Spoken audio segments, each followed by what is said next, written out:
Poster लगा था जो अज्ञात बॉडीज हैं, सारी बॉडीज चली गई, सबको आइडेंटिफाइड कर लिया आप लोगों ने।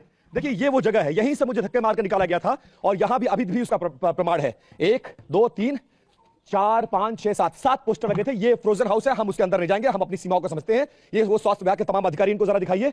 इनको आपत्ति थी उस दिन भी, इनको आपत्ति आज भी, और यहां पर पुलिस वालों को लगाया गया ताकि सच सामने ना आ पाए। 24 लोगों की लाशों की फोटो यहां पर थी और वो अनआइडेंटिफाइड बॉडीज थी। सारी बॉडीज आइडेंटिफाइड हो गई? नहीं अभी तो नहीं, अभी आ रहे हैं कुछ लोग, आ रहे हैं, देखो तो फोटो क्यों हटा दिया? जब बिना फोटो देखे कैसे आइडेंटिफाई करेंगे? हमको नहीं पता, हम लोग तो यहाँ के वर्कर हैं, हम लोग को ड्यूटी लगी हुई है, हमको नहीं पता। नहीं तो फिर लोग बॉडी को आइडेंटिफाई कैसे करेंगे? हमसे क्यों पूछ रहे हैं भाई आप? अरे भाई आप यहाँ पे जिम्मेदार हैं जी भाई साहब। बॉडी को आइडेंटिफाई बॉडीज करेंगे, फोटोज करेंगे। फोटो से ही तो हमारे जरिए अगर आसाम का व्यक्ति मरा है, गुजरात का मरा है, महाराष्ट्र का मरा है, बिहार का मरा है, अगर हम उसकी फोटो दिखा देंगे तो वहां बैठकर वो आइडेंटिफाइड नहीं कर पाएगा। अभी फोटो हम ले लेंगे, ठीक है, बाद में फोटो बॉडी यहाँ लगाया क्यों था? फोटो चेंज होती रहती है ना, बॉडी मतलब लाश बदलती रहती है, चेंज नहीं होगी, मतलब फिगर चेंज होगा, उसका कलर चेंज नहीं होगा। पहले दिन जो फोटो खींच के लगाएंगे तो वो आदमी तभी तो पर डे का होता रहता है, पर डे कितने लोग मारे गए ये बता दीजिए। ये नहीं मुझे मालूम। आप तो यहाँ ड्यूटी में है ना, कितनी लाशें रखी गई हैं? तो हम गिन थोड़े रहे हैं। अरे किसकी ड्यूटी है लाशों को गिनना? मेरी ड्यूटी नहीं है। इसकी कौन गिनेगा? नहीं है, शासन गिनेगा, हाँ, मुख्यमंत्री के प्रशासन गिनेगा, प्रशासन गिनेगा। कितने लोग मारे गए? प्रशासन बताएगा ना चीजें, हम क्यों बताएंगे? हमें ठीक है विपिन, आप बातचीत जारी रखिएगा, लेकिन डे 1 से जो रवैया अख्तियार किया गया है वही अभी भी जारी है, कोई भी बताने के लिए तैयार नहीं है। चौबे हमारे संवाददाता इस वक्त मौजूद हैं।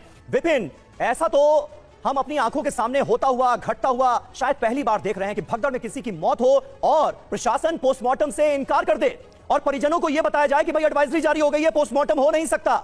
इस कदर आंकड़ों को छुपाने की कोशिश शायद हम अपनी आंखों के सामने पहली बार देख रहे हैं। कितने सनातनियों की जान गई, सनातनियों को इंसाफ मिलेगा या नहीं मिलेगा, यह जानने का हक क्या परिजनों को नहीं है? देश ये सवाल पूछ रहा है।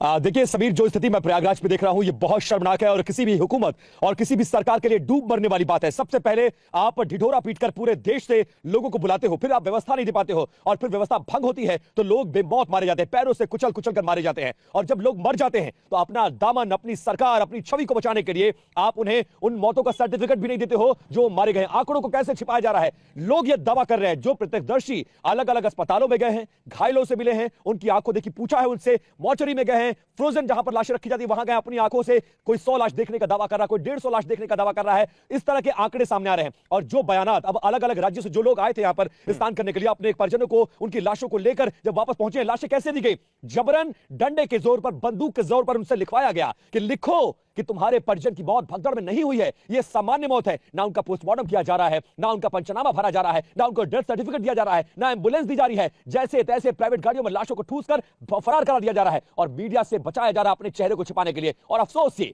कि घटना के 4 दिन बाद कोई आगे बढ़कर यह स्वीकार करने को तैयार नहीं है कि हाँ भगदड़ हुई है, हाँ हमसे अव्यवस्था हुई, हमसे गलती हुई, हम स्वीकार करते हैं, व्यवस्था को सुनिश्चित करेंगे, अधिकारियों की जिम्मेदारी तय करेंगे। कुछ भी नहीं हो रहा है। बिल्कुल सही बात है और वो एक्सेप्टेंस तो नजर ही नहीं आ रही है, एक्सेप्टेंस तो नजर ही नहीं आ रही है कि अव्यवस्था थी और अव्यवस्था का श्रद्धालु शिकार हुए हैं। विपिन, मुझे एक बात बताइए, 17 घंटे बाद प्रशासन नमूदार हुआ था इस भगदड़ मचने के बाद। मैं संगम इलाके में जो भगदड़ मची उसका जिक्र कर रहा हूं और जो पहला आंकड़ा जारी किया गया वो था 30 मौत का।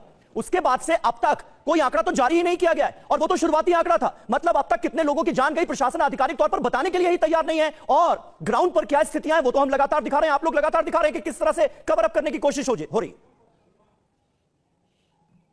अब बात सिर्फ इतनी नहीं है समीर, आप सोचिए आज तक 29 तारीख को भोर में 1 बजे या यूं कहें 28 तारीख की रात में 1 बजे यह घटना हुई है और आज हम 2 तारीख में खड़े हैं। 2 तारीख तक, घटना के 4 दिन बाद अभी तक सरकार ऑफिशियल उन मरने वालों को, जो सरकार का ही आंकड़ा मान लेते हैं, सरकार उन मरने वाले जो 30 लोग हैं उनके नामों की ऑफिशियल लिस्ट, उनकी आइडेंटिटी, उनका फोन नंबर, उनका एड्रेस तक जारी नहीं कर पाई है। और सरकार करिए 30, 12 तो सीएम नीतीश कुमार बिहार के मुख्यमंत्री ने ट्वीट कर दिया है कि हमारे यहां से 12 गए। तो क्या पूरे देश से सिर्फ लगभग 18 लोग मारे गए? सवाल यह है। दूसरी बात यह है कि जिस तरह का माहौल यहां पर खड़ा किया जा रहा है, आंकड़ों को छुपाया जा रहा है, नाम बताया नहीं जा रहा है, और तो और दुनिया का यह पहला ऐसा भगदड़, पहला हादसा होगा जहां पहले दिन से आंकड़ों में कोई परिवर्तन ही नहीं आया। पहले घंटे सुबह 10 बजे यह डिक्लेयर हुआ भाई 30 लोग मरे थे, या शाम की प्रेस कॉन्फ्रेंस को मान लीजिए डीआईजी वैभव कृष्ण और मेला अधिकारी विजय किरण आनंद की प्रेस कॉन्फ्रेंस को मान लीजिए, बिल्कुल शाम को 6 बजे 29 तारीख को यह आंकड़ा जारी किया जाता है कि 30 मरे और 35 घायल। उसके बाद अब तक ना घायलों का डाटा बढ़ रहा है, ना मृतकों का डाटा। दुनिया का पहला हादसा, दुनिया का ऐसा पहला भगदड़ जिसमें पहले दिन से, from the very first day, very first hour से